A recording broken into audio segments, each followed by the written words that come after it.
Okay, so today we're going to be going through everything you need to know about the crew in World of Tanks. Now, sometimes this can be quite confusing, which is why I want to, make a video on it, as not everything is kind of straightforward with the crew.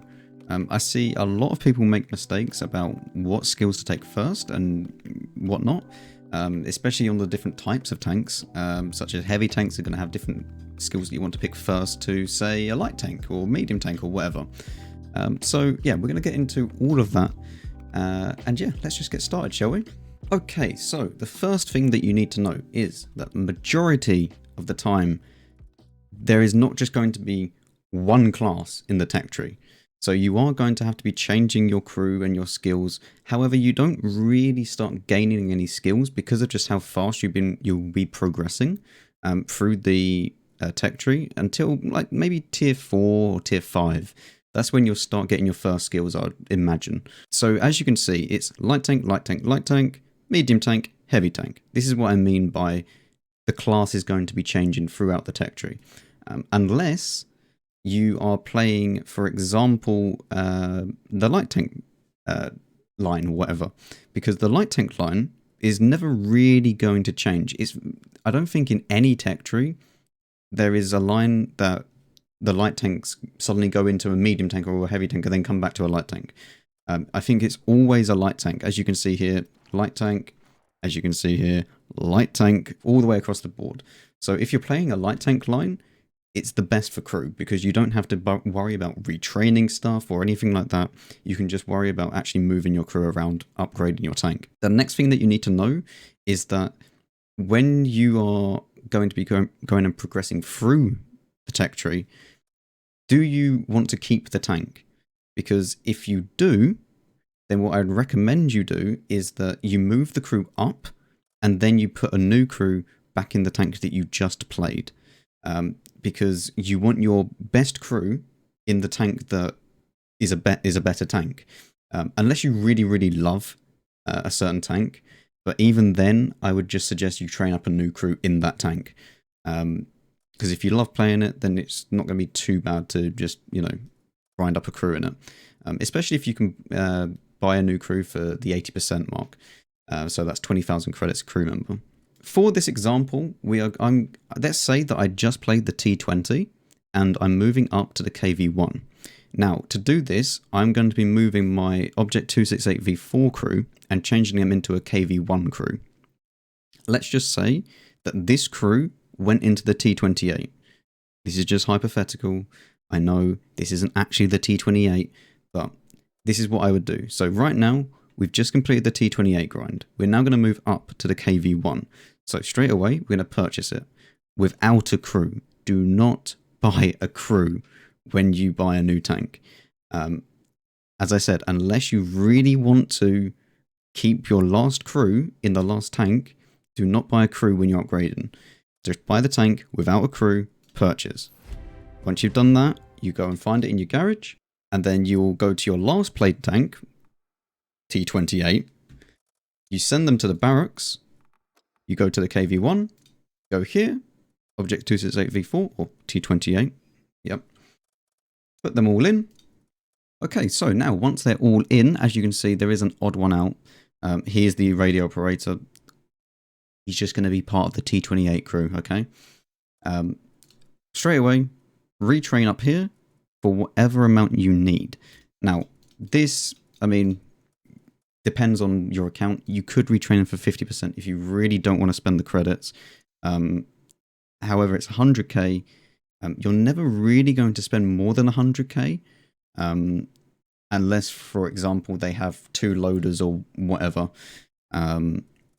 Yeah, it's usually like, I think 110 would be like the maximum that you would ever spend because it's 20,000 per crew member. But you just want to click retrain. And now you'll see, bang, they're all KV1. Like, it's great. However, the skills aren't really, what you want in a heavy tank. So you're going to have to click reset. You will then do it again for 20,000 credits. And you'll see that this isn't making the guy a KV1 crew member again, right? This is literally just resetting the crew skills. And these different percentages are based off of what is up here. So 87% of whatever the crew he already has. So for example, if you do 87%, it'll go to 67. 78%. This is where I really like to use. This is what I use the majority of the time. 78%, the middle one. Always for credits. I never really go for gold. It doesn't really affect me too much because I could use gold, but I like to just use credits for this because there's no real point of using gold. You can just play like a few games and you've got already what you already had back if you had spent gold. So it's worth it just to use credits. So you just click reset, and as you can see, it'll go down to 52%, but we'll have 3 crew skills that we can then choose to use. Again, if you've used, say, Chuck Norris, this will be exactly the same thing. I think he gets, yes, we click reset, and as you can see, he has no more crew skills now. I think Chuck Norris gets Brothers in Arms as standard and Sixth Sense, so yeah, that's very, very useful for him. But we're going to go and quickly reset all of these crew skills, and then I'll come back. Okay, so everything is now done. We've got all the crew in here. I did actually go and find a different crew member for the radio operator, because this one actually has perks that he can choose. And it's not going to get too complicated with other things, because I did actually find another crew member that has Brothers in Arms as standard, but I'm not going to go into that. Some crews, when you buy a premium tank, will come with Brothers in Arms as standard. But that's a completely different story. I'm not going to go into that. Like, it would just overcomplicate this video. So let's just say that we've moved our T28 crew, you know, yeah, T28, into here. And now we are ready to input any skills that we want. Now I'm going to go through all the skills by each different crew member and just explain them to you first. And then we're going to move on to what we should actually set up for each different tank. So yeah, let's just get straight into it. Starting off with the commander. Now, if you go over here, for different commanders is going to be different skills. What do you mean? Well, some of the tanks don't have radio operators, as you've seen by the Object 268 version 4. This means that the commander will take the radio operator's place. There is never the time when the loader takes the radio operator's place. If there isn't a radio operator, the commander takes that place, which means that you get the radio operator's perks as well. It can be slightly annoying if you're moving up through the tanks and then you had a radio operator and now you don't. So keep that in mind. But the first perk that a commander is always going to take is Sixth Sense. This will allow you to know when you've been spotted. 3 seconds after you've been spotted, a little bulb will show up on your tank, on your screen, and then you'll be notified that you're spotted. This does need to be trained to 100% for it to actually work though, so you need to keep that in mind. What I would suggest you do is use another perk on the way that you're getting to 100% in the meantime to actually still be increasing in some way, right? So for example, repairs, concealment, firefighting, all of these don't need to be 100% trained. For example, also Recon doesn't need to be 100% trained. You can see simply by just hovering over what can and can't be used when it's not 100%. So for example, skill comes into effect after training starts. The effect increases with skill level. So, and if you go to Sixth Sense, perk comes into effect after it reaches 100%. I don't know why there's a full stop after perk, but whatever. But that is how it is. So yeah, you can just look through there and just see which one you would like. I'm going to go through all of them one by one, just so you know what each one does. And then, you know, the good thing about this is that not everyone needs to do what I recommend, right? If you want to go and put on your tank for maximum view range, then go for it. Like, I don't care. Like, this isn't like gospel. Like, you don't have to take this as it is and, you know, play 100% by it. But what I would suggest you do is, if you're in a heavy tank, you take repairs. Repairs is going to speed up the repair process. Simple as that. Concealment is going to give you more concealment. It's kind of in the name. And firefighting actually helps when you get set on fire. And there's not really too much point of taking this if you have a fire extinguisher. So this is only really useful when you have food. Unless you get a tank where you're always getting set on fire, then take it. But like, it's not really very, very useful. It's not one of the first perks you should take. Brothers in Arms, I'm going to move on to last because it's a little bit complicated. Mentor, this just increases the XP given to all of the crew members except the commander. It will just earn you more XP for the rest of the crew, but the commander will stay exactly the same and on the same base rate whatever you get out of the battle. Recon, this will increase your view range. It increases it by a fixed 2%. Interestingly enough, when you get your observation device knocked out, Recon will then boost itself to 20%. To actually assist with the whole like knocked out observation thing. So this is actually kind of useful, especially in conjunction with situational awareness. So obviously we'll move on to that in a second, but situational awareness and this together is very, very powerful.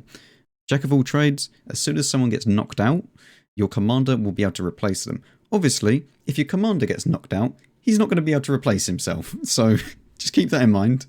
But if your gunner gets knocked out, then your commander can then go and be the gunner for the duration. So say, for example, you've just used your med kit because you got stunned by artillery, and then the next shot that comes in knocks out your gunner.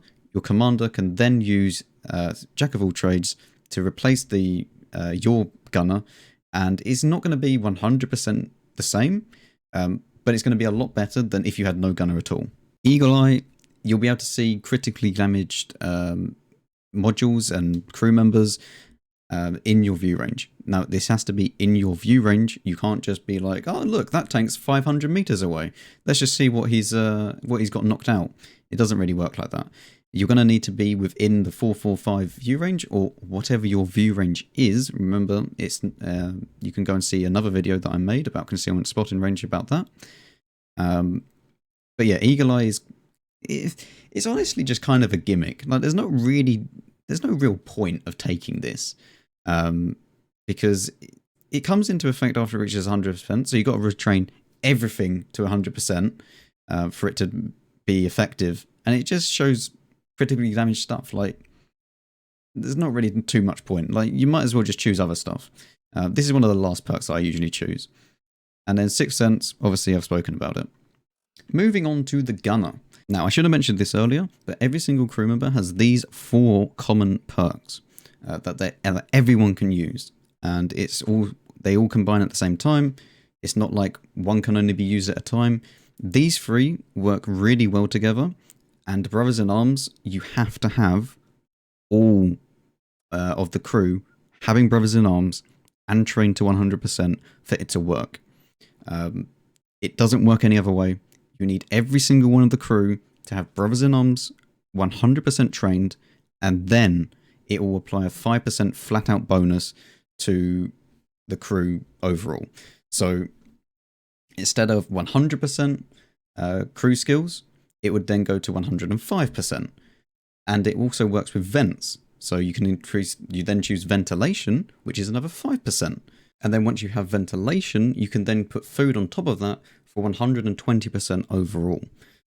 Now, because let me just show you with a 277, for example. This crew is like one of my most trained crew. If you go to the commander, you see here, you get 5%, which is the Brothers in Arms, and then you get 16% from equipment and consumables. So as you can see, I have 6% on the vents because it's in the designated slot. And then you got 10% on this. So that is 16% right there. So yeah, that is 121% overall. If we go and have a look at a different crew member, you'll see here that you get the commander's bonus, which is auto applied as soon as you enter the vehicle with a commander. You get a flat out 10%, plus 2. I don't actually know where this 2% has come from. I've done some digging and I can't find anywhere, so I guess it's vents, or even Brothers in Arms. I'm not exactly sure, to be 100% honest with you, because I don't know. It doesn't say anything on the wiki about it. So yeah, I guess it's vents, but I'm not sure. Or even because the reason why I say it's because it's vents, because maybe it's boosting overall on this, so then it increases it as well. But as you can see, 16% here, 5% here, 133% overall. So it's 133% crew rather than 100%, which is why Brothers in Arms is so effective. But anyway, that is enough of Brothers in Arms and all of these four skills and perks that I've already mentioned. So we've gone through them. Moving on to the actual designated gunners perks. Designated target. This allows the enemy to be spotted for 2 more seconds. So what this will do is, this is especially useful in light tanks, because you can then go and spot a vehicle, and then that vehicle is then spotted for 2 seconds longer. Usually, when you get spotted in water tanks, it is 10 seconds before you get unspotted again. So this will then make it 12 seconds for that enemy vehicle to be unspotted. You can combine this with equipment such as the radio, which the KV-1 doesn't have. The LT-432 does have it, and so do all the other lights. It will increase for 1.5 seconds, added on to whatever you already have. So this is actually really useful, because if you put this in the correct slot, then you can do it for 14 seconds. Combined it then with this, which is designated target right here, which is another 2 seconds. So you could actually become a light tank that can spot someone for 16 seconds, whereas usually it's just 10. So it can be quite useful for light tanks, that perk, but not so useful for heavy tanks. Armorer improves the accuracy of a damaged gun. Quite useful for heavy tanks, actually, because a lot of the time you can actually use your gun to block your cupola if you have one. So very, very useful in that respect. Deadeye increases the damage to modules and the crew members of enemy vehicles when you fire at them. However, it is only for AP, APCR, and heat. HE, this does not work.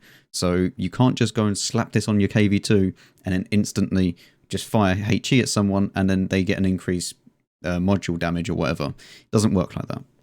Snapshot increases the turret rotation accuracy. This goes to 7.5% more accuracy when you are turning the turret.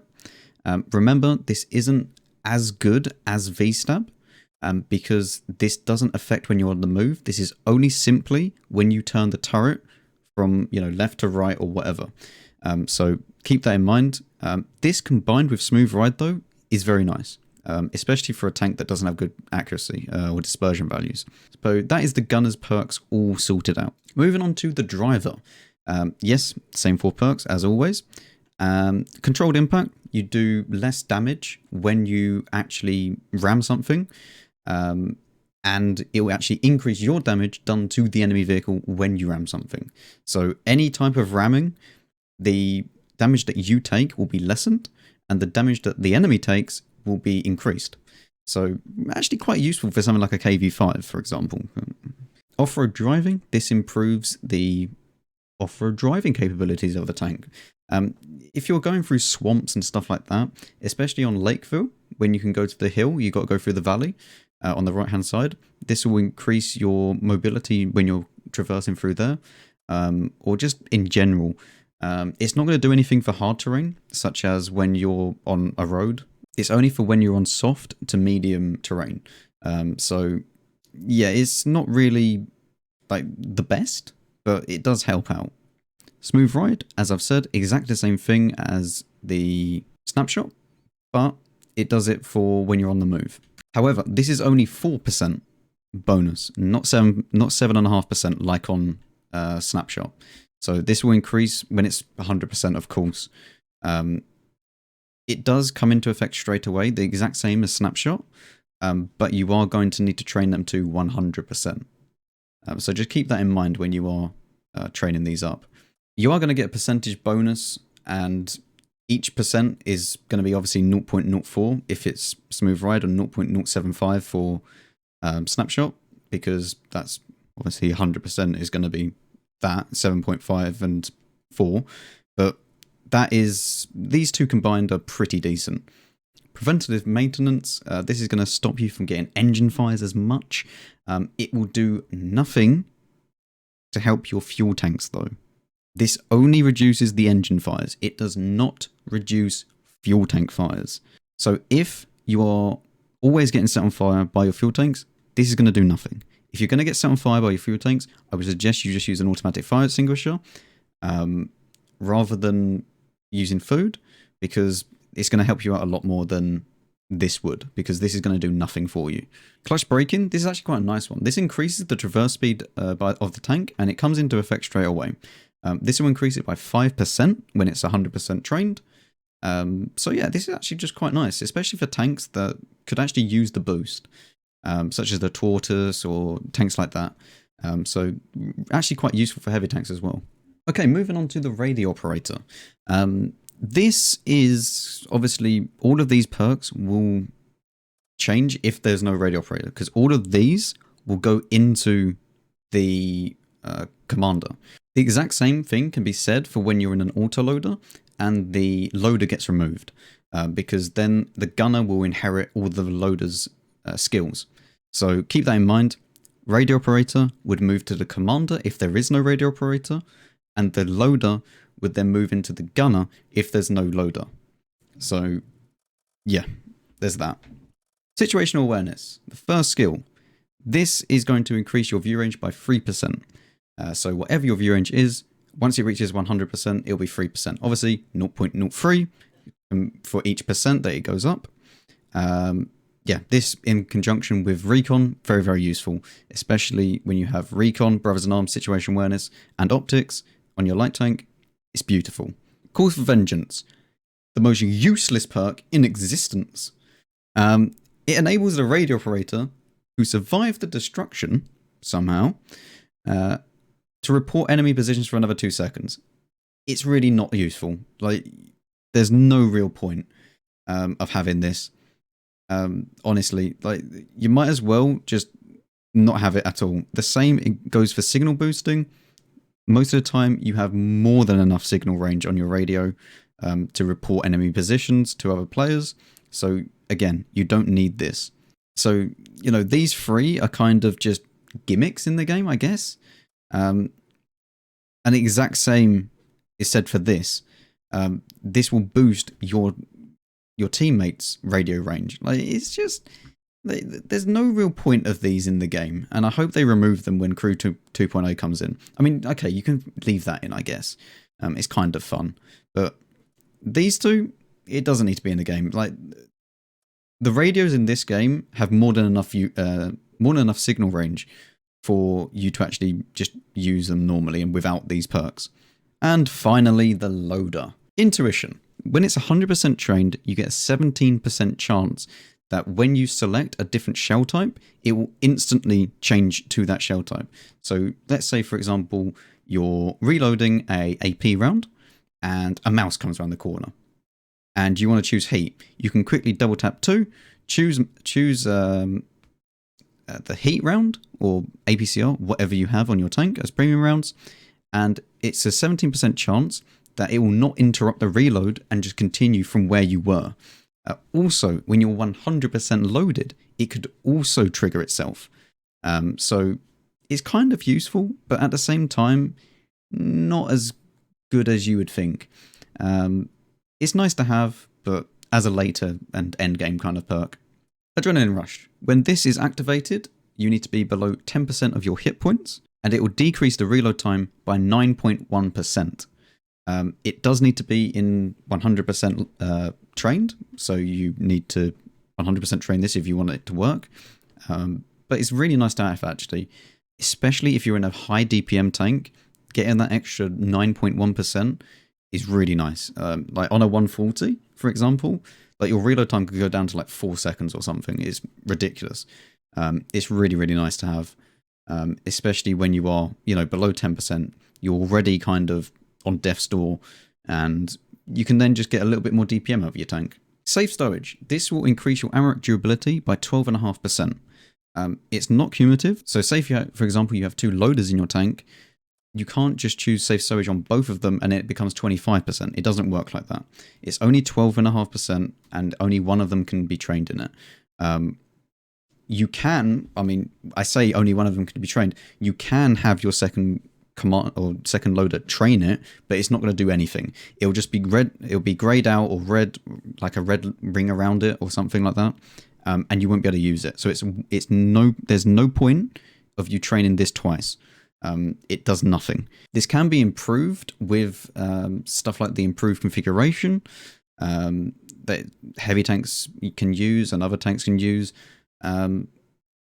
It's not like a be all and end all of never getting ammo racked again, but it does help a little bit, especially with tanks that already have a hard time of getting ammo racked. Okay, so let's now move on to what I would recommend for the different classes on the tanks. Starting off with the commander. Now, quick tip. If you want to quickly get to your skills because you've just unlocked a new skill, so you got to 100%, we are going to assume that you have completely no skills, you just got to 100%, and you're on 0% for your first skill. So it'll be a flashing little icon here like this. If you double click this little icon, it'll come straight to your skills menu. So it's a quick little tip that you can then use, and it just saves you a little bit of time. The first thing that I'd recommend, if you do not have a radio operator, like I do here, choose Situational Awareness on the commander as your first perk. And the rest of your crew, you just choose repairs. Now, if you do have a radio operator, you choose repairs as your first one, and then all the rest are going to be repairs apart from the radio operator, which will then be Situational Awareness. Once your commander reaches 100% for its first skill, you reset it right here, 4 credits, and then you put it as 6th sense on your new skill. That will then make sure that you'll probably reset it for about 80% or something like that. So you just have to play like a few more games with it, and then you'll get 6th sense. 6th sense is the most vital skill in the game. It's the end of story. Like, it's the most vital perk. If you have a 2-skill crew, so you've got 100% on your first skill, and then you're starting your second skill. So you haven't reached 100% on your second skill yet. What I'd recommend, you choose, obviously, 6th sense, and then the rest of these is really actually up to you. If you're in a heavy tank, what I'd recommend is that you choose Snapshot. Why? It just helps out. It's just a nice little perk to have. The exact same can be said for the driver. You can either choose Smooth Ride or Off-Road Driving. These two help out quite a bit. You could also choose Clutch Braking if you really wanted to, if you feel like it's quite sluggish in the turning. I like having Off-Road Driving because if you increase your resistance, your terrain resistance, then your tank becomes faster over that certain ground. So it's nice to have, especially on a heavy tank.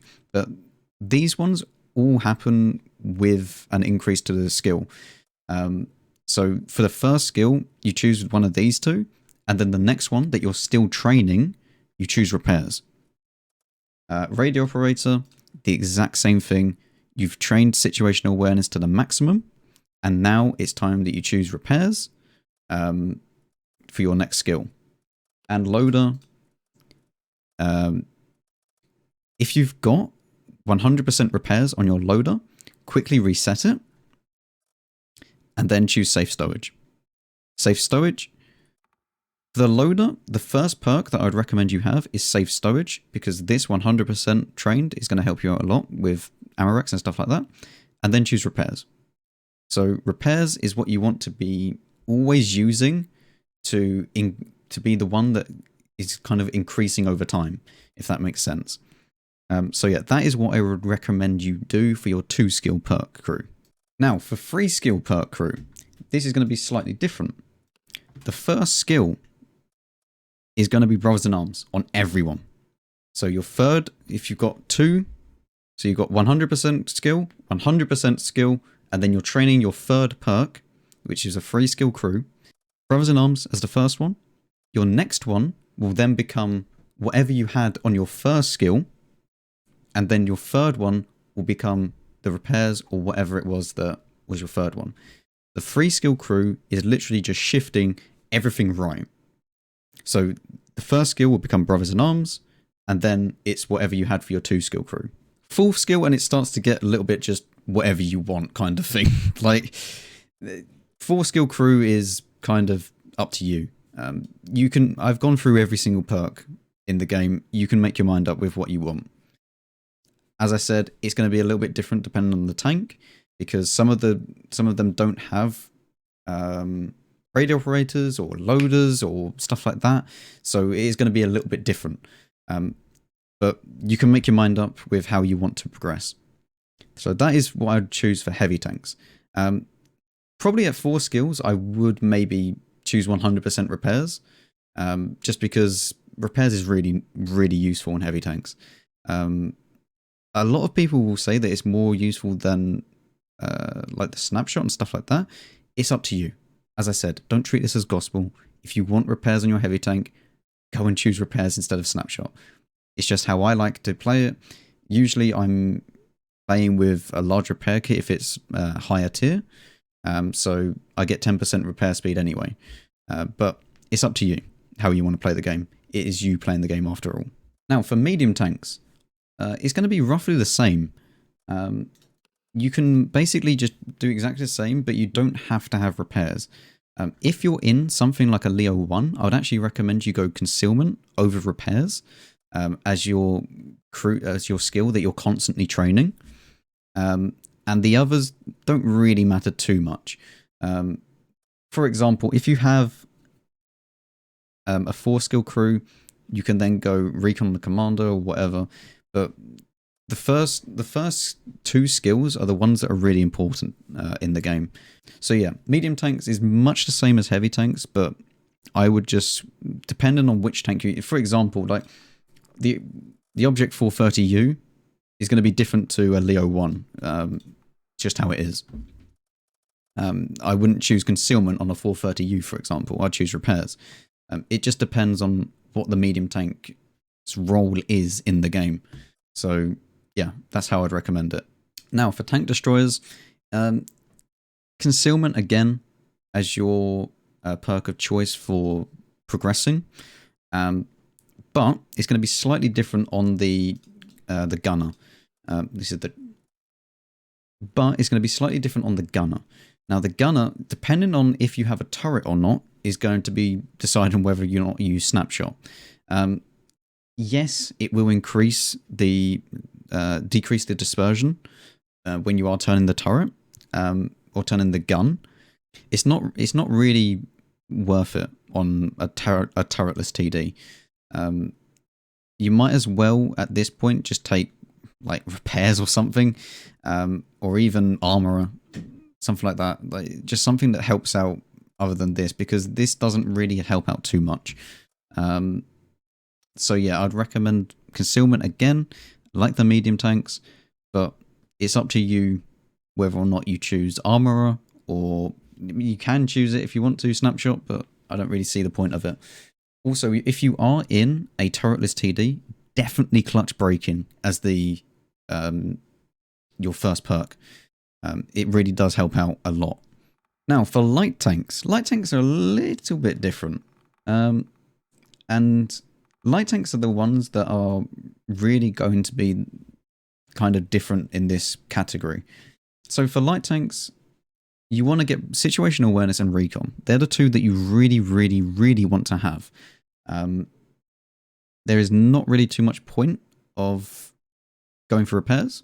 Like, there's none at all, really. Unless you're in an EBR, then it can actually help out a little bit with repairs, but not too much.